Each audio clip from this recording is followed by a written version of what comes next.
काल आमच्या भाऊजी आणि जाऊबाईची हळद आणि एंगेजमेंटचा हॉलवर खूप छान असा कार्यक्रम पार पडला. सकाळपासूनच सगळ्यांची छान अशी तयारी सुरू होती आणि आम्ही जेव्हा हॉलवरती पोचलो ना तेव्हा सजावट खूप सुंदर दिसत होती. फुलं, लाईट्स आणि सगळीकडे उत्साहाचं वातावरण होतं. आणि इथे बघा सगळेजण एंगेजमेंटसाठी ना एकत्र आलेले होते. इथे सगळ्यांनाच एंगेजमेंटची खूप जास्त उत्सुकता होती. सगळेजण हॉलमध्ये ना शांतपणे त्या क्षणाची वाट बघत होते. जी आणि जाऊबाई स्टेजवरती आले आणि दोघेही खूप सुंदर दिसत होती. त्यांच्या चेहऱ्यावरचा आनंद तर खूपच गोड दिसत होता. आणि मग वेळ आली त्या खास क्षणाची म्हणजे एंगेजमेंटची. तर दोघांनी एकमेकांच्या हातात अंगठी घातली आणि सगळ्यांनी टाळ्या वाजवून त्यांचं छान असं कौतुक करून घेतलं. त्यानंतर मग थोडंसं फोटो वगैरे काढून घेतले आणि त्यानंतर मग आता हळदीची तयारी सुरू झालेली होती इथे. तर इथे ना नवरदेवाच्या अंघोळीसाठी कळस मांडण्याची तयारी सुरू झालेली होती. तर नवरदेवाला आणि नवरीला हळदी लावण्याच्या आधी ना असं कळस वगैरे मांडून त्याच्यामध्ये अंघोळ वगैरे घालतात ना, तर तोच कार्यक्रम होता इथे.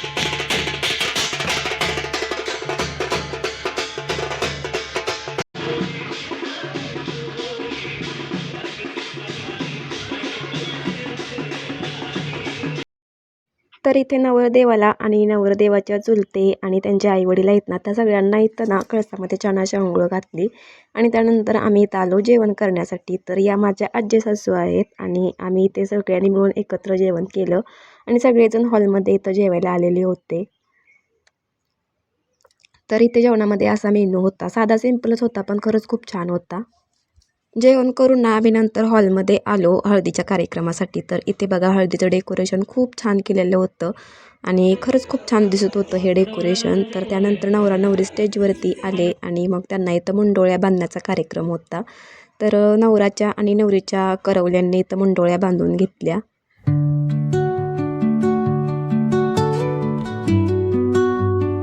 भाऊजींना आणि जाऊबाईंना मुंडोळ्या बांधून झाल्यानंतर ना इथे नंतर हळदीचे जे विधी असतात ना ते विधी सुरू झाले आणि फोटोज वगैरे तर काढायचं सुरूच होतं. आणि त्यानंतर मग इथं हळदीची सुरुवात झाली. तर सगळ्यात आधी इथं सगळ्यात पहिल्यांदा हळद लावायची चालू होती.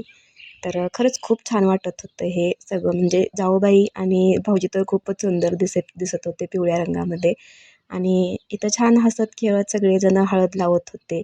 आणि सगळ्यात आधी मोठ्या माणसाने हळद लावून घेतली आणि त्यानंतर मी आणि आम्ही पण हळद लावायला गेलो आणि इथे हळद लावून घेतली.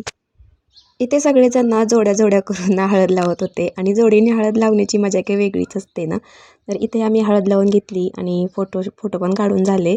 थोडंसं व्हिडिओ शूट पण झालं आणि त्यानंतर ना बघा इथे हे नवरदेवाची बहीण आहे म्हणजे माझ्या नणंदबाई आहेत आणि ते त्यांचे मिस्टर आहेत. तर त्यांनी पण इथं छान अशी हळद लावून घेतली आणि त्यानंतर बाकीच्या ज्या नंदा आहेत ना तर त्या पाठीमागे आहेतच बघा. तर आता सगळेजण एक एक करून इथं हळद लावून घेतील आणि त्यानंतर सगळ्यांनी हळद लावून घेतली आणि मग थोडीशी एन्जॉयमेंट इथं चालू झाली. तर इथला काही मी आवाज घेतलेला नाही कारण बाहेर गाण्याचा आवाज येत होता ना, तर ते कॉपीराईट येतं ना त्यामुळे मी काय बाहेरचा आवाज नाही घेतला. पण हळद लावल्यानंतर ना खरंच सगळ्यांनी खूप जास्त एन्जॉयमेंट करून घेतली. तर असा होता माझा आजचा छोटासा व्हिडिओ. तुम्हाला आवडला असेल हा व्हिडिओ तर व्हिडिओला लाईक करा, शेअर करा आणि त्याचबरोबर आपल्या चॅनलला सबस्क्राईब करा. भेटूया पुढच्या अशाच नवीन व्हिडिओमध्ये. तोपर्यंत सर्व